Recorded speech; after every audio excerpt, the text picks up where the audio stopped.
Bonjour à tous et bienvenue pour un nouvel épisode de la Plume de Sel.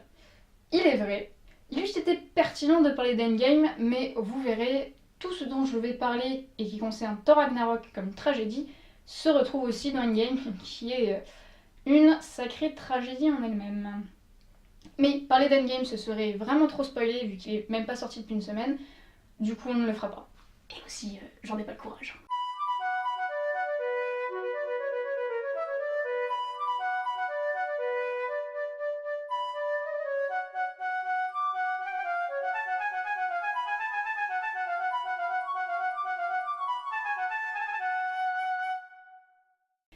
Qu'est-ce qu'une tragédie?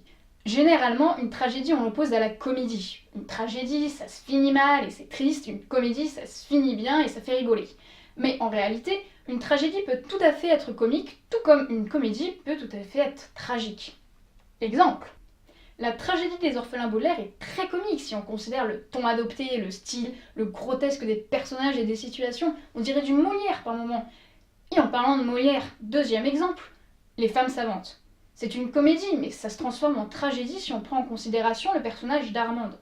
Armande est divisée entre deux discours, celui de la société qui lui dit sois belle et sois idiote, et celui de sa mère qui lui dit cultive-toi, prends les hommes de haut et tu t'émanciperas. Mais à la fin de la pièce, Armande a perdu son fiancé et elle s'est rendue compte que sa mère ne faisait que l'utiliser pour se mettre elle-même en valeur, tout comme les hommes de cour. De fait, le tragique ou le comique ne vient pas de la teneur objective d'une scène, mais du ressenti subjectif du personnage considéré. Prenons cette scène où Thor se fait couper les cheveux. La teneur objective de la scène, c'est qu'elle est drôle. Et elle est codée comme drôle. Stanley a un costume excentrique, les couleurs sont très vives et diversifiées, et Chris Hemsworth chie sur son siège comme un mauvais acteur. Mais le ressenti subjectif qu'on a en considérant Thor, un personnage dont on connaît toute l'histoire, est éminemment tragique. Les cheveux longs sont, dans beaucoup de cultures, un signe de pouvoir ou de liberté. Les Francs, les Gaulois, les Vikings, c'est pas pour rien que leurs rois et leurs guerriers avaient les cheveux longs. Thor perd ses cheveux longs, ce qui signifie qu'il n'est plus reconnu, ni comme un roi, ni comme un puissant guerrier. En plus, ce n'est même pas lui qui agit, il se fait couper les cheveux, ce qui est hautement humiliant et qui est en fait le signe de son esclavage. Enfin, Thor aux longs cheveux blonds, c'était sa caractérisation, ça faisait partie intrinsèque de son personnage. En perdant ses cheveux, c'est encore un lien avec son passé qui se coupe. C'est bon, vous le voyez le tragique de cette scène? Ce que j'ai pu souvent voir reprocher à Taika Waititi, le réalisateur de Thor Ragnarok, c'est que le film est bien trop haut en couleur, bien trop comique. Mais là encore, c'est une mauvaise conception de la tragédie qui voudrait que plus c'est sombre, et bien plus c'est triste, plus c'est tragique. Je ne dis pas que c'est faux, je dis que c'est pas nécessaire. En fait, le film se passe au grand jour, pour la plupart du temps. La mort d'Odin se passe sous un ciel bleu clair et dégagé, la résistance d'Heimdall se fait en journée, et quand Thor pénètre à nouveau dans le palais est très bien éclairé, et quand il observe l'ancienne peinture murale qui symbolise les mensonges et du prix d'Odin son père. En fait, si on y réfléchit, ce sont même les scènes comiques qui sont plutôt mal éclairées, comme par exemple la bataille dans l'arène, ou évidemment la première scène du film, la bataille contre Surtur. Là, on a des démons, on est dans une cave, une énorme bestiole noire, ça éclaire avec des torches. Mais en réalité, la scène n'est pas du tout codée comme tragique, c'est même carrément le contraire. Il est vrai, cependant, que la dernière bataille des Valkyries contre Hela a des couleurs beaucoup plus tamisées, beaucoup plus monochromes. Mais là encore, on va avoir une très vive source de lumière qui vient éclairer la scène et qui en fait l'une des scènes les plus belles que j'ai jamais vues. En fait, le tragique d'une œuvre n'est porté que par le personnage considéré. Et là, je suis désolée, mais il va falloir se tourner vers les philosophes et particulièrement les stoïciens, qui, dès l'Antiquité, considéraient que l'homme peut transmettre aux événements sa propre couleur. Par conséquent, un événement n'est jamais tragique en lui-même. Il l'est parce que c'est la couleur que va lui donner le personnage considéré. Les tragédies classiques, qui tournent autour d'une conclusion triste et surtout inéluctable, ne le sont pas à cause de cette conclusion. Elles le sont parce que les personnages se sont résignés. Ils auront beau combattre leur destinée de toute leur force, cette conclusion va arriver. Parce que ce sont des personnages tragiques et donc ils vont agir comme tels. Prenons Antigone d'Anouilh. durant toute la pièce, des solutions et des alternatives sont proposées qui permettraient en fait à tous les personnages de s'en sortir par le haut.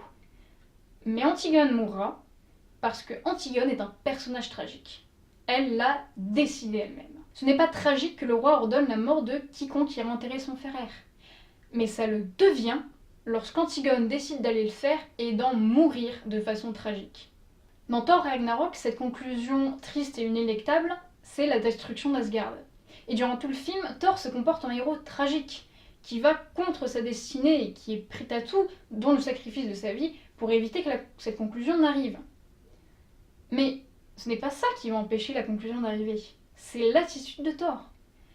Au moment où Thor décide que cette conclusion n'est pas forcément tragique, que ça peut être en fait le signe d'un nouveau départ pour les Asgardiens, il n'y a plus de conclusion tragique. Bon, jusque-là c'était sympa, mais on n'a pas abordé la plus grosse question. Est-ce qu'une tragédie est triste ? Je viens de parler de la conclusion tragique comme d'une conclusion triste et inéluctable. Le caractère inéluctable découle directement de l'attitude tragique du personnage. Mais triste, qu'est-ce que ça veut dire triste ? Est-ce qu'il suffit de tuer Odin et une bande de Valkyries pour que ça soit triste ? Si on reprend Aristote, et les classiques l'avaient compris, qu'on aille juste relire le Cid de Corneille qui est une tragique comédie pour s'en rendre compte, selon Aristote donc, le caractère tragique ne vient pas de l'événement lui-même mais de son enchaînement par rapport aux autres. La scène la plus tragique dans Mulan, c'est lorsqu'ils arrivent au village détruit par les Huns. En tant que tel, c'est triste, mais c'est pas tragique. Ce qui est tragique, c'est que la seconde d'avant, ils étaient en train de chanter à propos de leurs futures femmes et de leur future famille. Et soudainement, ils se retrouvent dans un village où toutes les familles ont été anéanties. C'est pour ça qu'un film sans humour est triste, mais pas forcément tragique. Pour qu'un personnage n'ait plus rien, il faut qu'il se soit d'abord habitué à avoir tout. Thor qui perd ses cheveux, Odin, son marteau, c'est triste. Mais ça ne serait pas tragique si on se trouvait dans le premier film. C'est tragique justement parce qu'on est dans le troisième film et que tout ça, son marteau, ses longs cheveux blonds, Odin son père, c'était un acquis. Autant pour lui que pour le spectateur. Si le spectateur n'a aucune espèce de familiarité avec quelque chose ou quelqu'un, le lui enlever sera triste, mais pas tragique. Et ça marche aussi pour le personnage en lui-même. Un personnage triste n'est pas forcément un personnage tragique. Le personnage de Thor est d'autant plus tragique qu'il est toujours optimiste, qu'il veut toujours remonter le moral de tout le monde. Et donc le jour où Thor cesse de sourire, là ça devient tragique. Bref, comme vous le constatez, la notion de tragique est beaucoup plus complexe que juste c'est triste et ça se finit mal. Il y aurait donc énormément d'autres choses à dire, et en particulier sur la musique. Rappelez-vous, vers le début du film, lorsque Loki déguisé en Odin fait donner une pièce de théâtre sur sa propre histoire.